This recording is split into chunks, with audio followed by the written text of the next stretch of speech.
Yo, what's going on, y'all? What's good? Thank you for tuning into another live D Elliott Fitness live stream. Today we have another video that we're going to go into. Today is going to be an interesting topic, which is basically going to speak about the effects of semen retention, of how it can help you and destroy you. Yes, and this is going to be another video by Teachings of the Wise. We're going to go in, break it down, and we're going to react to the video and kind of, pause and talk and do what we do like always, and kind of see and give our feelings and understandings and see what new knowledge we can get on understanding on how this process works to not be like the rest of society, but to elevate ourselves and be able to do, the impossible is what other people may see it as, and make it possible and make it look easy by channeling your energy and your attention into a particular direction and trusting the process, seeing it through, and applying certain other ways of living and aspects and belief systems to get you to where you need to go. But until then, of course, we're going to do what we always do and hit that like button that pops up right there. And we're going to have to do that to get this algorithm out to everybody else. Hopefully you like this message. And if you don't, well, then, hey, that's your problem, not mine. So without further ado, let's just go ahead and get into the video. It's a nice, interesting video. The man has one of those great voices, similar like to the guy from Unsolved Mysteries. You know, that one-of-a-kind voice where he just kind of pulls you in and drags you in, and you just can't help but just stay tuned because it's like, man, this man's voice is like, it's like nothing but wisdom and knowledge being spoken. But with that being said, let's not waste no more time. Let's get into this video, and hope you enjoy. Let's go. This video summarizes the book The Creation of Supermen, 1986, by Dr. Raymond W. Bernard. In a world where the release of our sexual fluid is considered normal and abused, Dr. Raymond's articulate scientific teachings will open your eyes to never again waste your vital essence. It is time to wake up and understand how our reproductive organs actually work and how the secretions they produce are literally priceless. No medicine, supplements, exercise, or meditation can replace the value of our sexual secretions. We promise you that by the end of the video, you will think twice before wasting your God-given source of power. My man said God-given source of power. So you know there ain't no replacing that. Let's go. Punishment. When a man loses his seed in generation or sex indulgence, he throws away his creative substance and, in so doing, hastens death. He might be unaware of the reasons behind his constant awareness of life's unpredictability and the persistent dread of death, yet it exists within the average, ordinary individual, provided they are truthful and willing to acknowledge it. This state of consciousness is caused by the loss of life, the life which should be retained within the body for its own health and increased vitality, and the strengthening of the mind. The punishment for the waste of life fluid is not an act of supernatural vengeance, but the physiological consequence of the loss of the power which animates the body. It doesn't occur suddenly, but gradually. This gradual dying that we call old age is the natural result of sex indulgence. Old age is simply the product of weakened sex glands as a result of previous abuse is proved by the following statements by Dr. Voronoff. Decrepit old men are, in reality, eunuchs. They have been emasculated. I have never known a eunuch to exceed the age of 60. Well before death, they have the appearance of old men, and from this one might be tempted to attribute a very advanced age to them. But this would be a pure illusion. They have every appearance of being effectively aged, dry skin, bloated body, dull eyes. They have a stooping gait, which gives one the impression that they are over 100 years old. Their death seems to be the normal end of old age, but verification of the facts usually indicates that they died when between 50 and 60 years of age. Their aspect is the outcome of the fact that, deprived of the essential factor of youth and vigor, they have prematurely aged and have died well before the term ordinarily attained by normal men.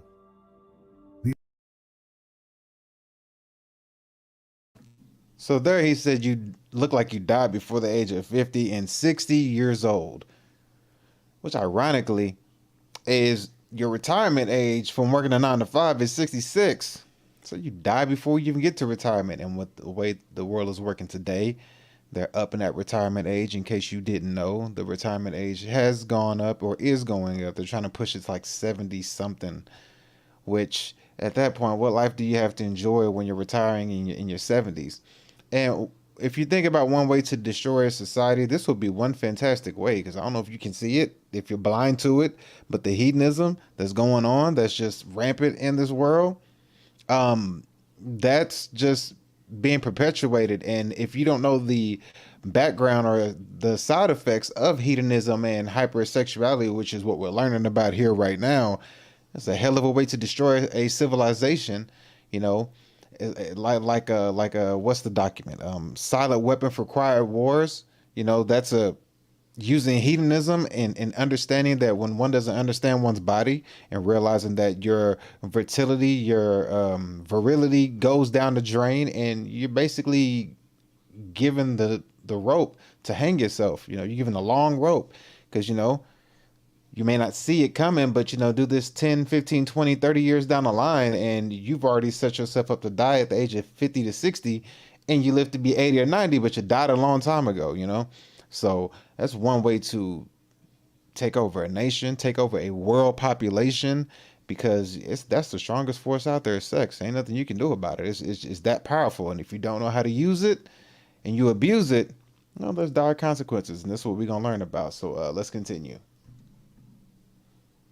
The absence of internal secretions from the sexual glands leads to a shorter life. A body without these crucial organs, which when suppressed, result in poor blood quality, fragile bones, weaker muscles, increased fat, and imperfect nutrition, inevitably experiences overall weakening. It becomes more susceptible and less capable of resisting the factors that typically cause death long before the normal physiological lifespan. It may be affirmed then that deprivation of the interstitial gland's internal secretion accelerates the advent of old age and shortens life. On the other hand, the maintenance of this source of vital energy is the best guarantee of longevity. Men who are endowed with active interstitial glands and in whom the functioning of these glands is not extinguished live to be very old.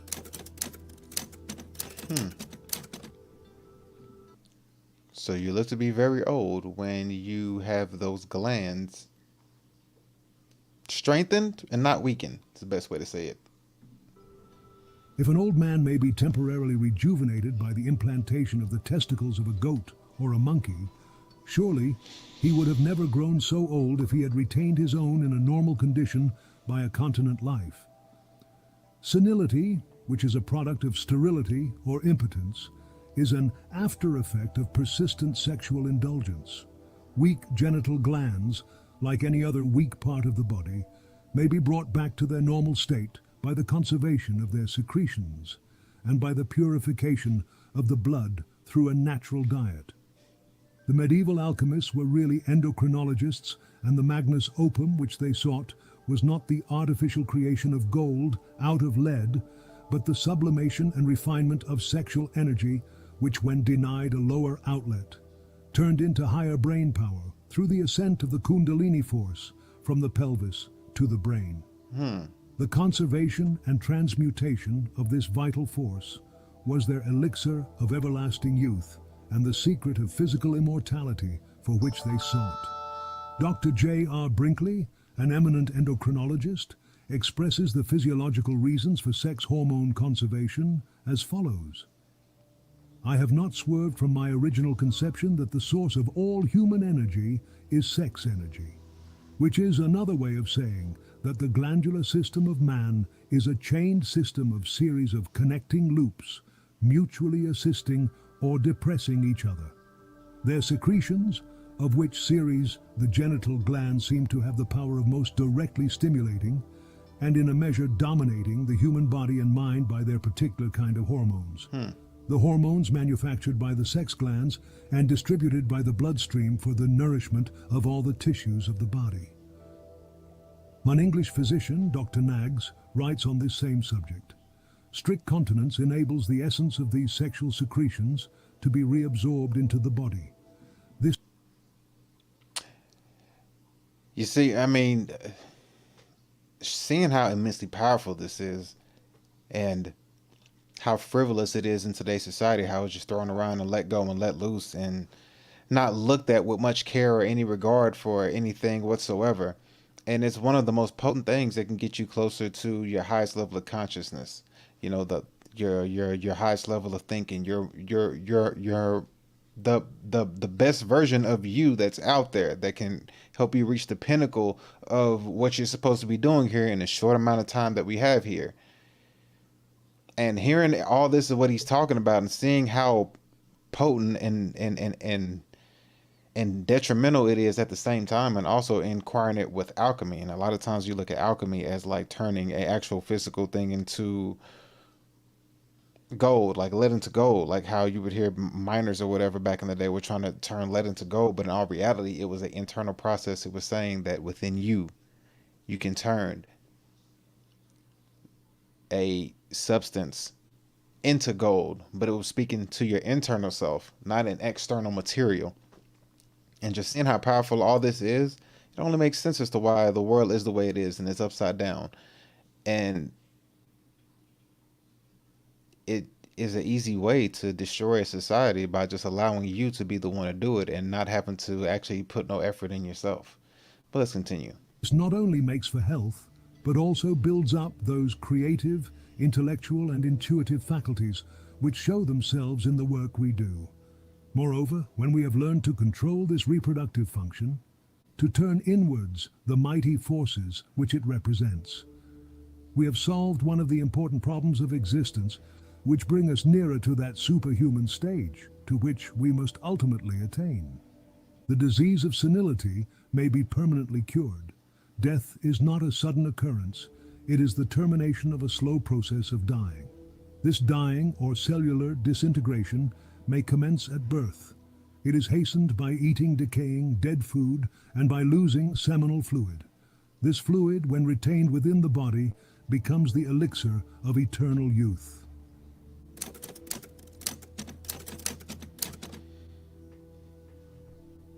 If you're not making... He's saying the elixir of eternal youth. The elixir of eternal youth is what he's describing it as. And eternal youth, and you know, like somebody youthful, a youthful individual has a lot of energy, has a lot of vitality and all other things of that nature. So I mean, understanding the potence of this is just really amazing. But let's continue. Let's keep going. Here we go. Men and women believe that sex is a plaything, something which has no other purpose than to afford them amusement. But developed men and women know that this creative power has far more important uses than merely to be wasted in thoughtless indulgence. The sex glands are the engines of the human body, the generators of organic energy. This energy, if conserved, may become the motive power behind all accomplishments in life. The popular idea that most geniuses led immoral lives is false, as a study of their biographies proves. The reverse is rather the case, for creative ability, whether along artistic or intellectual lines, is a sublimated expression of the same vital energy, which the average individual usually dissipates through sexual channels. Therefore, the supermen and the great geniuses of the past invariably led strictly continent lives. The few talented individuals who did not may not be classed among the spiritually highest. Their work lacks a certain subtle quality, which is present in a Beethoven symphony or in a painting by Leonardo da Vinci, that only results from a sublimation of sex energy. Apollonius of Tyana, who at the age of 20 said, "I am resolved never to marry and to abstain from the company of all women whatsoever."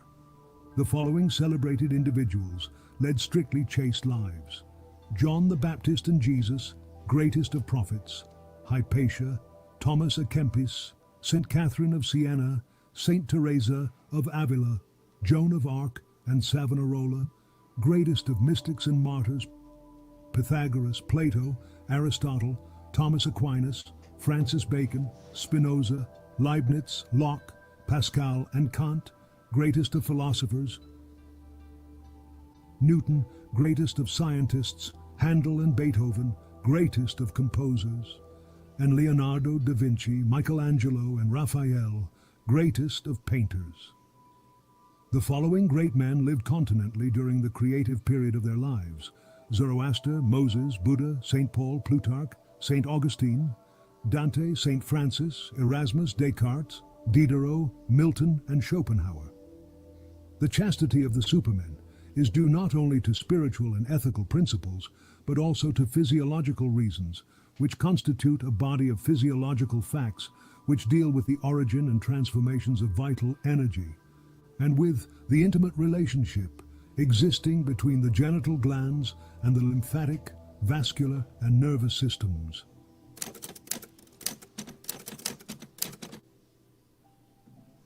And one thing you gotta notice that they speak about is chastity. Chastity. Because there was one video that I did a live stream on, and one guy said something that was very profound. I forget his name, but I won't forget the quote that he said. He said, "The future of the nations is for the chaste."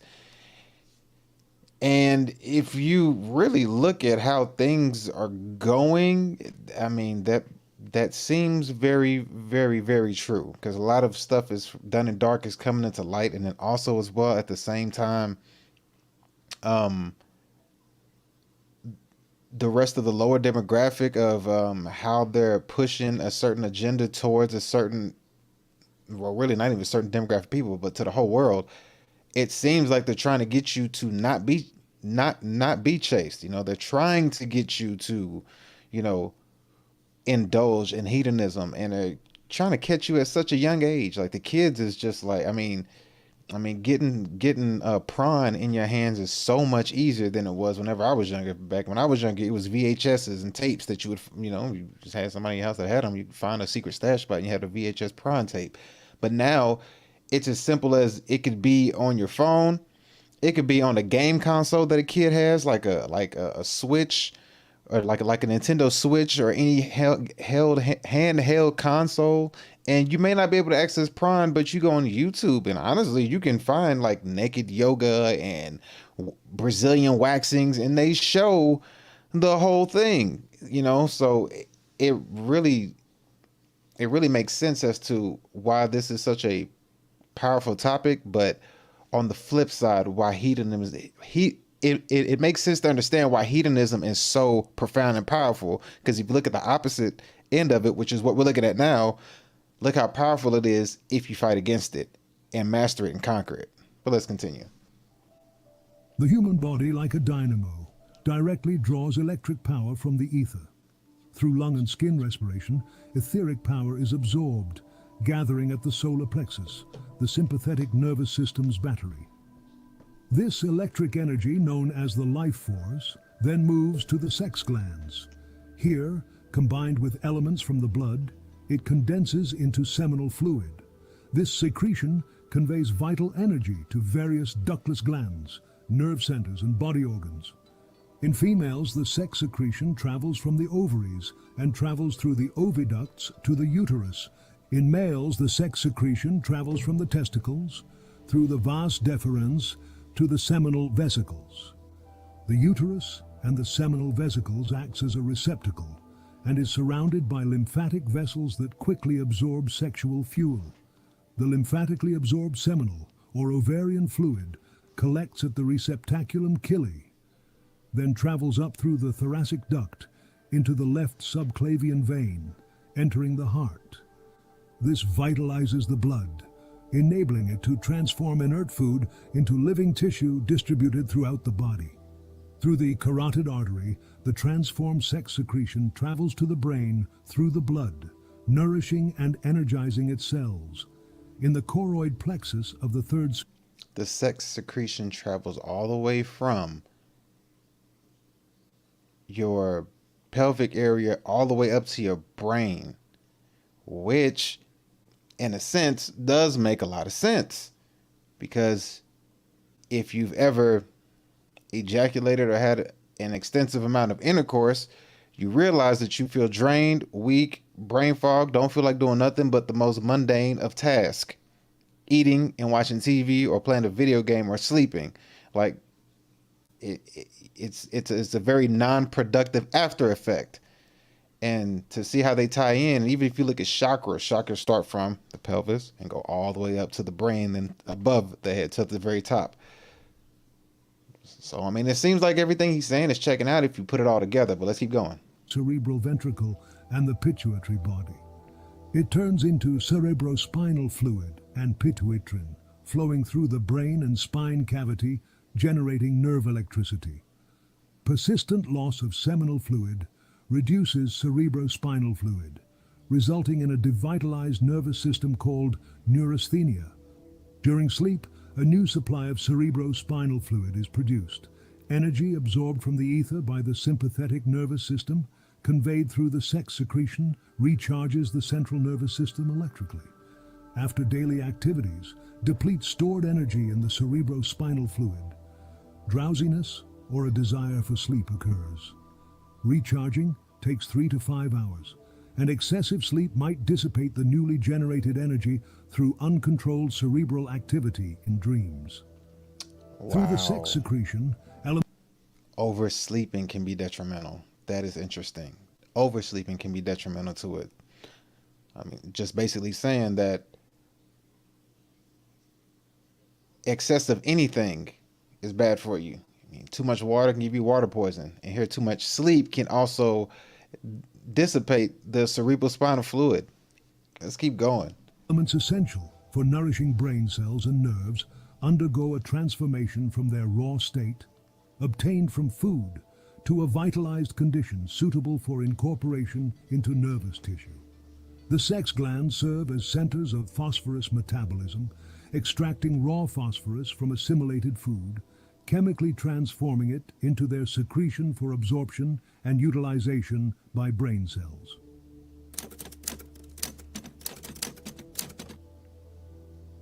Any loss of this vital fluid, whether voluntary or involuntary. See, look. You see him? You see him? Look at him. Like he just busted one and he's just like out of there. He don't feel like doing nothing at all. Nothing. That's how only like he feel like thinking. Keep going. Depletes the blood of phosphorus, depriving the brain of necessary nourishment. Every drop of seminal fluid lost brings diseases, nervous disorders, mental decline, old age, and death closer. Every drop release of semen brings on diseases, old age, mental decline, and death. Sheesh. Talk about killing a society by giving them the rope and letting them hang themselves. Golly.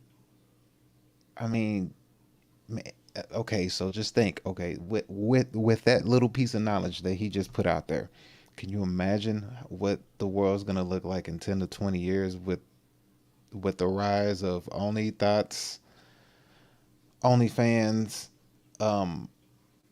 and like all these other social media platforms allowing women to get naked and show more of like their nipples in private areas and stuff? Like, can you imagine, because they keep attacking the kids younger and younger and younger and younger and younger, and everybody has access to social media nowadays. And Twitter or X or whatever, that's practically like an alternate prime social media app, to be quite honest with you. But can you imagine the long-term backdoor consequences that are gonna happen? And people ain't even gonna see this coming, because not everybody understands the body or looks into it. Just imagine what it's gonna be. Sheesh.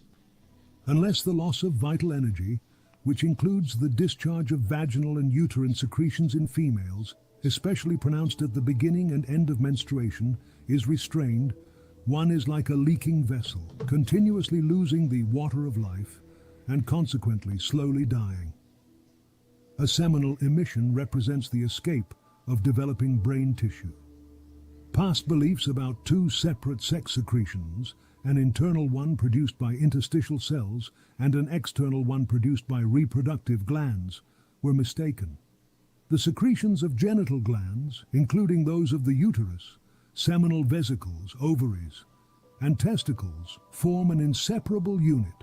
All elements are continually generated and absorbed through the lymphatic system. Meet Matt. The lymphatic system and understanding the lymphatic system. All these ads are killing me. The lymphatic system. Report the mark. Whoops. The lymphatic system. Let me get a quick. How about this? Let's find out really quick a definition for the lymphatic system. So therefore we could all kind of sit down and be on the same page. Let's see. Give me 1 second. Let's see. The lymphatic system. L-Y-M. Lymphatic system. All right, lymphatic system function. There are 3 primary functions of the lymphatic system. First is the maintenance of fluid balance. Second is the facilitation of absorption of dietary fats from the gastrointestinal tract to the bloodstream for metabolism or storage. And third is the enhancement and facilitation of the immune system. So the 3 main points of the lymphatic system is fluid balance, is the maintenance of fluid balance. The second is the absorption of dietary fats from the gastrointestinal tract to the bloodstream for metabolism or storage. And the third is the enhancement and facilitation of the immune system.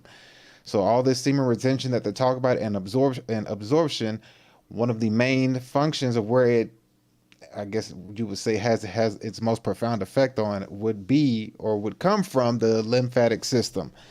It's interesting. Know thyself. That's what somebody said, right? Wow, that's crazy. When you put it all together and see how much it makes sense, it's really interesting. But let's continue.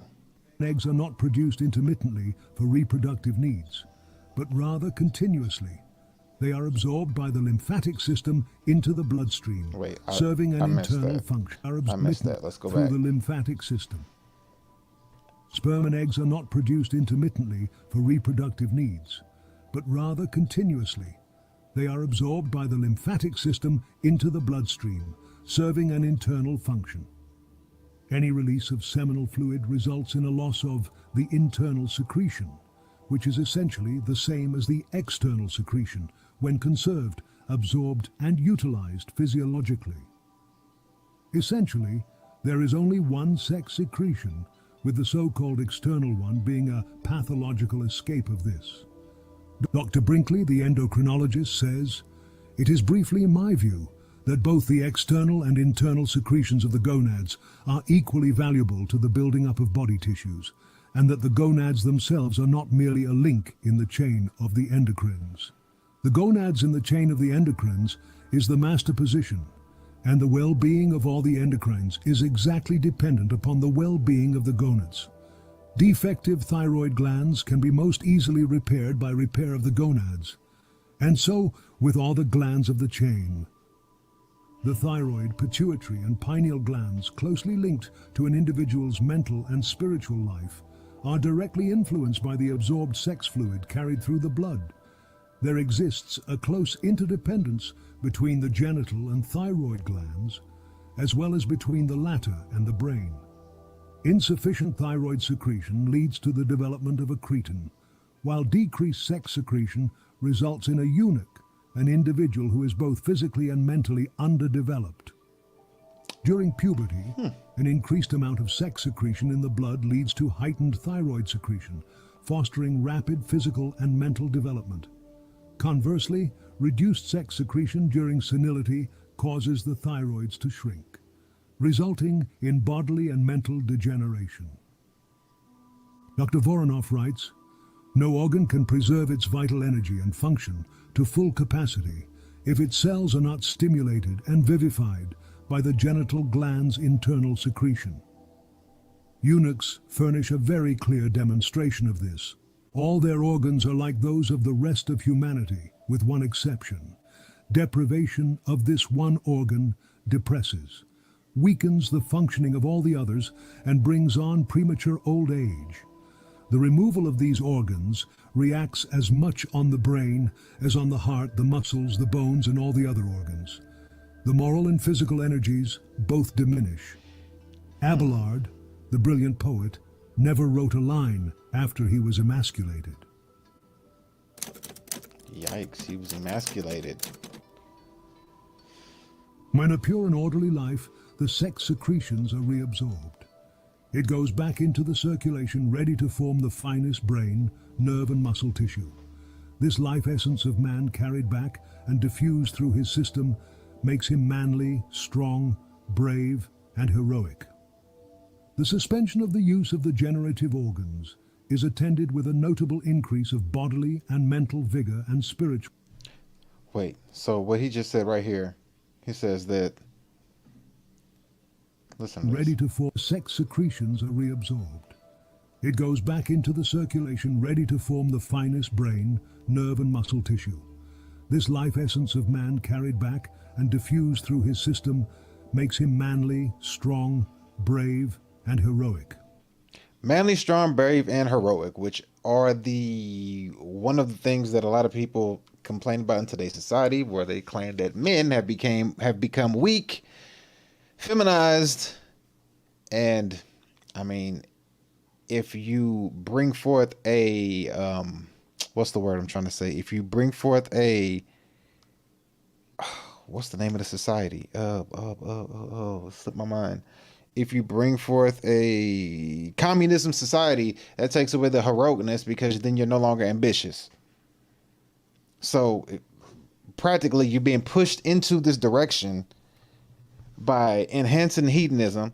And if you enhance hedonism, then, you know, you constantly are pushing out your vital energy, your fertility, your essence, which makes you your testosterone, which makes you manly and strong, and you keep pushing that on a society and dumbing down and making the society weak and dumb, and also putting a financial pressure on the society because of expansions and contractions. If people don't understand how financial systems work, and you lead people into a communism sort of lifestyle, then the heroicness is gone, because then there is no motivation to do better. There's no motivation to become stronger or better. You completely take away the ambition of the man, and then you leave the females out to try to be the strong ones, and that ain't gonna work, because that's not how it was supposed to be, and you end up with this. The suspension of the use of the generative organs is attended with a notable increase of bodily and mental vigor and spiritual life. Nature finds another use for the unexpended sexual energy in employing it for the building up of a keener brain and more vital and enduring nerves and muscles. In the genital glands of animals and men, there are secreted powerful and subtle chemical elements absorbed into the blood and then carried to all parts of the organism to energize, invigorate, and strengthen the cells, organs, and parts of the body, including the brain and nervous system. Some have gone so far as to hazard the opinion that old age is chiefly due to a lessening of the supply of these secretions. Nature has ordained that all the secretions of the sex glands, in both male and female, be forever retained within the body, just as are the secretions of the other ductless glands. The sex glands are the only endocrine glands whose secretions may escape, and we must look here for the fundamental cause of glandular derangements with their accompanying pathological symptoms. The normal development and well-being of body, mind, and soul directly depends upon this absorbed sex fluid, and that is why an absolutely chaste life is the only healthy, natural, and creative one. And the future of the nations is for the chase, like that one guy said. I wish I had his name, but I can't think of who he is or what his name was. But man, did he hit the nail on the head with that one. Yes, sir. Hopefully you enjoyed that one. That's Teaching of the Wise. They come out with this phenomenal videos that they drop. Go ahead and watch their channel, man. They have a lot of good stuff on there. I like reacting to some of their things. But hopefully this helps somebody. Somebody out there got some understanding, got some knowledge, got some insight, got some wisdom to understand that how to move in a society which is trying to push you to go in this direction. You always go the opposite. Why? Because it's not hard to see that a lot of things that are going on, according to the way the man is running things, not the man, but man is running things, it seems to be turned upside down on his head and pretty satanic at the end of the day. So do the opposite. Don't do what the don't do what the 90% are doing. Do what the 10 or 1% are doing. They're doing the complete opposite. Now, all because they're doing the complete opposite doesn't mean that they have good intentions. Because you can, how do you say this? You can move. You can move with the intentions of being virtuous, but then using that virtuous to satanic gains. Because all because you're able to acquire a power of virtuous doesn't mean you have to use it that way. The choice is still yours at the end of the day. But hopefully you know how to make the right choice. So with that being said, on the way out the door, do us a favor, hit that like button. We appreciate it if you do. And we are going to go ahead and roll up out of here. And hopefully we'll see y'all later. But until then, until next time, thank you for watching. Peace.